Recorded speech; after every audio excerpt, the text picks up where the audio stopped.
Hello साथियों, नमस्कार। आप सभी का स्वागत है अपने इस यूट्यूब चैनल पर।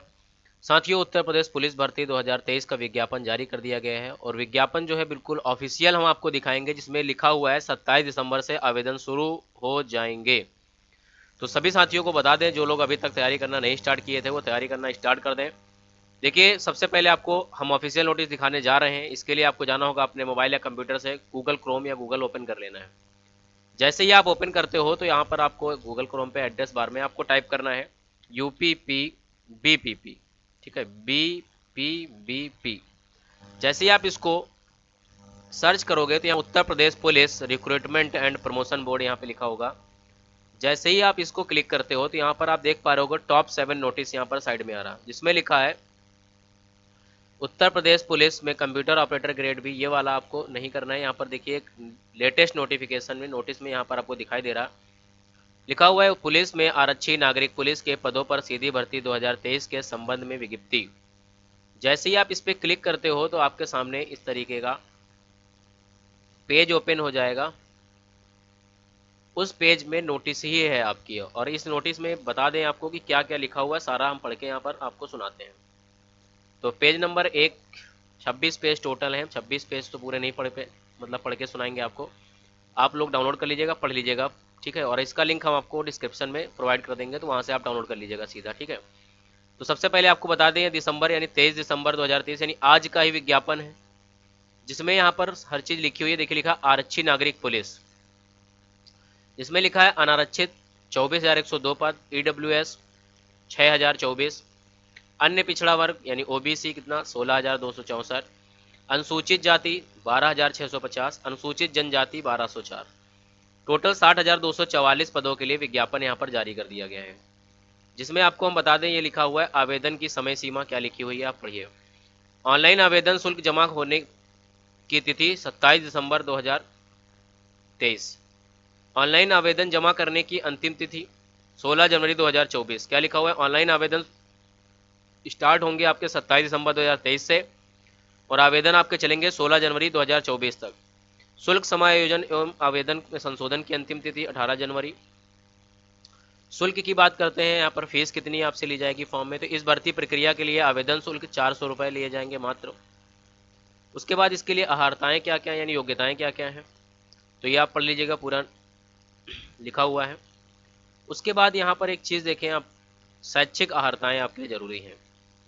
भारत में विधि द्वारा स्थापित बोर्ड द्वारा 10वीं एवं 12वीं कक्षा उत्तीर्ण या सरकार द्वारा मान्यता प्राप्त उसके समकक्ष अर्हता होनी चाहिए, यानी इंटर आपको पास होना चाहिए।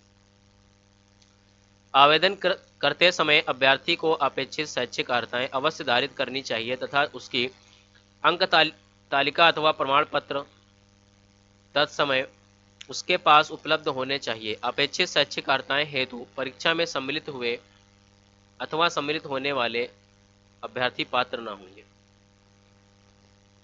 अब इसके बाद आपको बता दें, यहाँ पर कुछ और भी लिखे हुए, अगर आपके पास ये योग्यताएं हैं। पॉइंट नंबर 2 पहले पढ़ देते हैं आपको। आवेदन पत्र में प्रदर्शित शैक्षिक अर्हताएं की यथार्थता, शुद्धता एवं समकक्षता को सिद्ध करने के लिए अभिलेखी साक्ष्य प्रस्तुत करने का दायित्व तो अभ्यर्थी का होगा। इस संबंध में बोर्ड का निर्णय अंतिम होगा। यानी बताया गया है कि जो एप्लीकेशन में आप लिखेंगे कि ये हमारे पास एजुकेशनल क्वालिफिकेशन है, वो आपके डॉक्यूमेंट वेरिफिकेशन का टाइम वहाँ पर होनी चाहिए, ये बात लिखी। अगर आपके पास कुछ और एक्स्ट्रा अर्हताएँ हैं तो उनके लिए आपको यहाँ पर बताया गया है कि अन्य बातों के समान होने पर ऐसे अभ्यर्थी को अधिमान यानी प्रेफरेंस दिया जाएगा जिसने डोएक से या नीलेट सोसाइटी से कंप्यूटर के O स्तर का प्रमाण पत्र प्राप्त किया हो, प्रादेशिक सेना में न्यूनतम 2 वर्ष की अवधि तक की सेवा की हो, राष्ट्रीय कैडेट कोर्स यानी NCC यहाँ पर किया हो, वो भी B प्रमाण पत्र किया हो। भर्ती के लिए है भी आवश्यक है। यहाँ पर आयु आपको बता दें कि कहाँ से कहाँ तक आपकी आयु काउंट होगी। पुरुष अभ्यर्थी ने दिनांक 1 जनवरी 2023 को 18 वर्ष की आयु पूरी कर ली हो और 22 वर्ष की आयु प्राप्त न की हो, अर्थात अभ्यर्थी का जन्म यानी आपका डेट ऑफ बर्थ बताया गया है कि 2 जुलाई 2001 से पहले ना हुआ हो तथा 1 जुलाई 2005 के बाद ना हुआ हो। महिला अभ्यर्थी के लिए 1 जुलाई 2023 को 18 वर्ष की आयु पूरी कर ली हो, 25 वर्ष की आयु प्राप्त न की हो, अर्थात महिला अभ्यर्थी का जन्म जो है 2 जुलाई 1998 से पूर्व यानी पहले ना हुआ हो तथा 1 जुलाई 2005 के बाद नहीं हुआ होना चाहिए। ठीक है। फिर इसके बाद लिखा है परंतु अन्य पिछड़ा वर्ग, अनुसूचित जातियों, अनुसूचित जनजातियों और ऐसी अन्य श्रेणियों के अभ्यर्थी केवल उत्तर प्रदेश के मूल निवासी हों के लिए अधिकतम आयु सीमा की छूट एतदर्थ पर्वत शासनादेश के निहित प्रावधानों के अनुसार अनुमन्य होगी। आपको बता दें कि SC, ST और OBC को आयु में छूट मिलती है। कितनी आयु में छूट मिलेगी ये नीचे आपको हम टेबल में यहाँ पर दिखाने की कोशिश करते हैं। ठीक है, आप नीचे जाएंगे जैसे ही यहाँ पर आप देखेंगे, बाकी पूरी नोटिस आप पढ़ लीजिएगा। ठीक है, बाकी पूरी नोटिस आप पढ़ लीजिएगा। यहाँ पर एक बात और बता देते हैं, लिखित परीक्षा। ऐसे अभ्यर्थी जिनके आवेदन पत्र प्रथम दृष्टता सही पाए जाएंगे से ऑफलाइन लिखित परीक्षा में सम्मिलित होने की अपेक्षा की जाएगी। लिखित परीक्षा में वस्तुनिष्ठ प्रकार यानी ऑब्जेक्टिव प्रकार का प्रश्न पत्र रखा जाएगा। लिखित परीक्षा 300 अंकों की होगी जिसमें समयावधि 2 घंटे की होगी। इस लिखित परीक्षा में निम्नलिखित 4 विषय होंगे: सामान्य ज्ञान, सामान्य हिंदी, संख्यात्मक एवं मानसिक योग्यता तथा मानसिक अभिरुचि, बुद्धिलब्धि एवं तार्किक क्षमता। अभ्यर्थी को लिखित परीक्षा में गलत उत्तर देने के लिए ऋणात्मक अंक प्रदान किए जाएंगे। इस लिखित परीक्षा में कुल 150 प्रश्न होंगे जिनमें प्रत्येक सही उत्तर के लिए 2 अंक निर्धारित हैं। आरक्षी भर्ती की नियमावली के अनुसार उक्त भर्ती में अभ्यर्थी को प्रत्येक गलत उत्तर के लिए 0.5 ऋणात्मक अंक प्रदान किए जाएंगे। 2 नंबर का क्वेश्चन है, आधा नंबर आपका काट लिया जाएगा अगर आप गलत आंसर लगाते हैं। 1/4 नेगेटिव मार्किंग है। परीक्षा व्यवहार आधारित परीक्षा प्रणाली के अनुसार संपन्न कराई जाएगी। लिखित परीक्षा का पाठ्यक्रम परिशिष्ट 1 पर संलग्न है। अभ्यर्थी की संख्या के अनुसार लिखित परीक्षा एक ही दिनांक को एकल पाली में अथवा एक से अधिक पाली में अथवा एक से अधिक दिनांकों में विभिन्न प्रश्न पत्र के साथ विभिन्न पालियों में कराई जाएगी। यहाँ पर ये देखिए लिखा है कि अगर विद्यार्थियों की संख्या अधिक होती है तो परीक्षा जो होगी आपकी मल्टीपल शिफ्ट में हो सकती है और मल्टीपल डेज में हो सकती है, यानी एक से ज्यादा दिनों में हो सकती है, एक से ज्यादा पालियों में हो सकती है। लिखित परीक्षा एक से अधिक पालियों में अथवा एक से अधिक दिनांकों को विभिन्न पालियों में विभिन्न प्रश्न पत्रों के साथ संचालित कराए जाने की दशा में ऐसी परीक्षाओं में सम्मिलित होने वाले अभ्यर्थियों द्वारा प्राप्त अंक के प्रसामान्यीकरण नॉर्मलाइजेशन हेतु बोर्ड द्वारा प्रसामान्यीकरण नॉर्मलाइजेशन प्रक्रिया का प्रकाशन विषयक सूचना विज्ञप्ति संख्या दिनांक, ये संख्या दे रखी है, और दिनांक 18 दिसंबर 2023 में विविध प्रक्रिया अपनाई जाएगी। आपको बता दें कि इसके पहले 18 दिसंबर 2023 को विज्ञापन जारी हुआ था जिसमें साफ साफ लिखा हुआ था कि जो यूपी पुलिस विभाग है वो एसएससी जो है, एसएससी के थ्रू जो एग्जाम होते हैं, जैसे एसएससी में नॉर्मलाइजेशन होता है और यूपी SSSC में जैसे नॉर्मलाइजेशन होता है वैसे ही सेम अपनाया जाएगा यूपी पुलिस में। अब ये लिखा हुआ था। अब आगे आपको बता दें, लिखित परीक्षा के उपरांत आपको इसमें इस पॉइंट में लिखा है कि आपके आंसर की जारी की जाएगी, वो आप मिला लीजिएगा, ये बातें लिखी हुई हैं। उसके बाद हम आपको बता रहे थे कि भैया आपका जो है, आपको बता रहे थे हम ये चीज़, यहाँ पर फिजिकल जो है स्टैंडर्ड टेस्ट PST होगा, आपका रिटर्न निकल जाएगा। तो उसमें हाइट कितनी ली जाएगी? सामान्य अन्य पिछड़ा वर्गों एवं अनुसूचित जातियों के पुरुष अभ्यर्थियों के लिए न्यूनतम ऊंचाई 168 सेंटीमीटर लिखी हुई है, ये देखिए। अनुसूचित जनजाति पुरुष की न्यूनतम ऊंचाई 160 सेंटीमीटर होनी चाहिए। सीना सामान्य अन्य पिछड़े वर्गों और अनुसूचित जातियों के अभ्यर्थियों के लिए न्यूनतम सीने का माप 79 सेंटीमीटर बिना फुलाए, कम से कम 84 फुलाने पर होना चाहिए। अनुसूचित जनजातियों के लिए 77 होना चाहिए, कम से कम फुलाने पर 82 होना चाहिए। 5 सेंटीमीटर न्यूनतम फुलाव अनिवार्य है, लिखा हुआ है यहाँ पर। महिला की ऊंचाई ली जाएगी 152 सेंटीमीटर। अनुसूचित जनजाति की महिलाओं के लिए 147 सेंटीमीटर ली जाएगी।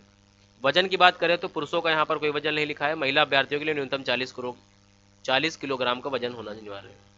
उसके बाद आपका जो PST है वो क्वालिफाई आप करते हैं तो उसके बाद आपका होगा फिजिकल एफिशिएंसी टेस्ट, जिसमें रेस होती है, दौड़।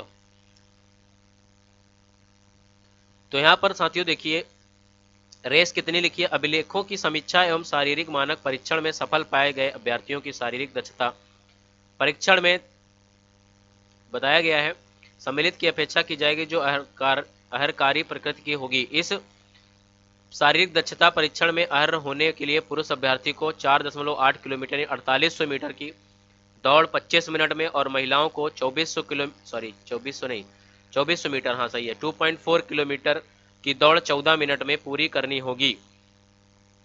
ये अभ्यर्थी जो विहित समय के भीतर दौड़ पूरी नहीं करते वो भर्ती के लिए पात्र नहीं होंगे तथा उसी स्तर पर चयन प्रक्रिया से बाहर हो जाएंगे। यहाँ पर बताया गया है रेस केवल क्वालिफाइंग है और अगर आप ऐसी रेस नहीं कर पाएंगे टाइम के भीतर तो आपको डिस्क्वालीफाई कर दिया जाएगा वहीं से, ऐसा लिखा हुआ है। ठीक है, आगे लिखा है चयन के अंतिम योग्यता सूची बाद में जारी होगी, फाइनल मेरिट लिस्ट, वहां पर आपका सिलेक्शन होगा तो वहां पर आ जाएगा। अब कुछ बातें यहाँ लिखी हैं, बोर्ड द्वारा कोई प्रतीक्षा सूची तैयार नहीं की जाएगी, यानी वेटिंग लिस्ट नहीं आएगी। 2 या 2 से अधिक अभ्यर्थियों के अंक समान होने पर ऐसे अभ्यर्थियों को वरीयता प्रदान की जाएगी जो अधिमानी अर्हता यानी एडिशनल क्वालिफिकेशन यदि कोई हो रखते हों। 1 से अधिक अधिमानी अर्हताएं रखने वाले अभ्यर्थियों को केवल एक ही अधिमानी अर्हता का लाभ प्राप्त होगा। इसके बाद भी यदि 2 या 2 से अधिक अभ्यर्थियों के अंक समान होते हैं तो अधिक आयु वाले अभ्यर्थी को अधिमान प्रदान किया जाएगा, बताया गया है। फिर यहाँ पर बोला गया है आरक्षण व आयु सीमा में छूट, जो हम आपको बता रहे थे कि आयु में छूट किसको किसको मिलेगी। तो यहाँ पर सीधी सी बात है, ये देखिए सब लिखे हुए हैं आयोग वगैरह, ये देखिए यहाँ पे लिखा है, जहाँ टेबल जो है नीचे हम चलते हैं वहां पर देखिए ये लिखा हुआ है अनुसूचित जाति को 5 वर्ष की छूट मिलेगी। जाति प्रमाण पत्र प्रारूप नंबर 1 में जैसा है वैसा ही आपका जाति प्रमाण पत्र होना चाहिए। अनुसूचित जनजाति एसटी के लिए 5 वर्ष की छूट होगी। अन्य पिछड़ा वर्ग ओबीसी को 5 वर्ष की छूट होगी। ईडब्ल्यूएस को आयु में छूट नहीं मिलेगी। ठीक है, उसके बाद स्वतंत्रता सेनानी संग्राम सेनानी के आश्रित हैं तो यहाँ पर नहीं मिलेगी। भूतपूर्व सैनिक हैं उनको आयु में छूट 3 वर्ष की मिलेगी और प्रतिशत इनको 5% का वेटेज मिलेगा। ठीक है, तो ये यहाँ पर पूरा का पूरा बकायदा लिखा हुआ है, इस नोटिफिकेशन में बताया जा चुका है। ठीक है, तो यहाँ आप देख लीजिएगा पूरी नोटिस है और कब से आपके एग्जाम चालू हुए हैं, मतलब वो सॉरी ऑनलाइन एप्लीकेशन फॉर्म कब से भरे जाएंगे और कब से आपका लास्ट डेट है, कब आपका सब कुछ होना है, यहाँ पर बता दिया गया है। ठीक है, यहाँ पर आपको बता दें कास्ट सर्टिफिकेट कब से कब का होना चाहिए। कुछ लोग जो होंगे वो पूछेंगे भी कि सर हमें ये बताइए कि जो कास्ट सर्टिफिकेट है वो किस डेट से किस डेट का बीच का होना चाहिए। तो हम आपको दिखाते हैं क्या यहाँ पर लिखा है ऐसी कोई चीज़। अगर ऐसी चीज़ लिखी है तो आपको बिल्कुल हम इसकी जानकारी देते हैं, नहीं तो फिर बाद में कोई वीडियो हम आपको बना के यहाँ पर बता देंगे। तो यहाँ पर देखिए लिखा है, बिल्कुल लिखा है, इसमें देखिए लिखा है 26 फरवरी 1999 शासन आदेश द्वारा ये 1999, यहाँ पर नहीं लिखा हुआ है साथियों, ऐसा कहीं नहीं लिखा हुआ है कि आपका कब का बना होना चाहिए, ऐसा नहीं लिखा हुआ है। ठीक है, ऐसा यहाँ पर नहीं लिखा है। फिलहाल आप लोग बनवा लीजिएगा, आपका एक्सपायर ना हुए हों वो मत लगाइएगा। ये देखिए मिल गया बच्चों, यहाँ पर मिल गया, यहाँ पर ये लिखा हुआ है उत्तर प्रदेश लोक सेवा आयोग, ये सब यहाँ पर देखिए। अन्य पिछड़ा वर्ग के लिए जाति प्रमाण पत्र प्रारूप नंबर 1 अप्रैल 2023 या उसके बाद का, किंतु इस भर्ती हेतु निर्धारित आवेदन तिथि के अंतिम तिथि तक निर्गत होना चाहिए। 1 अप्रैल के बाद बना हो 2023 में, उसके बाद ही का लगेगा 1 अप्रैल 2023 और इस डेट से पहले लगा हो, मतलब ये जो डेट चल रही फॉर्म भरने की 16 जनवरी, इससे पहले का होना चाहिए। बस यहाँ पर ये लिखा है केवल, लेकिन ओबीसी के लिए लिखा है, एससी एसटी के लिए यहाँ पर कहीं नहीं लिखा कि कितना पुराना होना चाहिए, केवल ओबीसी के लिए लिखा है बस। ठीक है साथियों, तो भर्ती प्रक्रिया आपको ऑनलाइन फॉर्म कैसे भरना है इसका भी वीडियो हम आपको बना के दे देंगे, तो आप लोग भर लीजिएगा। यहाँ पर जो भी नोटिफिकेशन आई थी यूपी पुलिस विभाग के द्वारा, ऑफिशियल नोटिस था, हमने आपको सही दिया है। और यहाँ पर सिलेबस दे रखा है क्या क्या होगा। तो सामान्य ज्ञान में कौन कौन से टॉपिक होंगे, सामान्य हिंदी में कौन कौन से होंगे, मैथ में